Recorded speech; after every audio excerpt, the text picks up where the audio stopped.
I just edited my entire video in the same amount of time that it took me to brew this cup of coffee. I fed this raw Japan footage into one tool, typed in one sentence, and it built this entire cinematic sequence. So no timeline, no searching, no stress. And if you want my exact prompt, keep watching. There is a link down in the description if you do want to follow along. So for this, we're going to be using Async, and I'm going to upload my video that I want to add B-roll to. Now, this is a game changer for podcasts, tutorials, and even vlogs where you need to keep eyes on the screen. Now, remember, attention is the currency on social media, so the longer they watch, the better your video performs. Look at the AI chat that you're going to see on the side, and in here we'll input our prompt. So here's the prompt that I always use, as promised.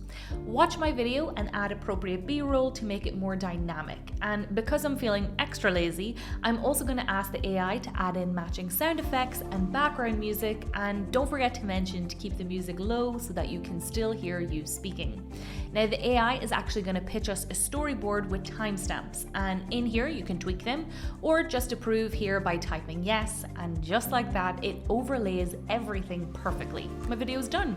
Today I am here in Shinsekai. It's a nostalgic retro part of Osaka. It's kind of like Downtonbury if Downtonbury was stuck in the 80s. It's inspired by New York and Paris. It's got arcades, shops, bars, nightlife, you name it, they have it. We're spending the entire day here. If you want to find it, look for the big tower inside Osaka. It's surrounded by it, it's got side streets, so let's go explore. So if you are tired of the manual grind, go try this feature out and let me know down in the comments if it saves you as much time as it saved me, and subscribe for more AI workflows, and I'll see you in the next one.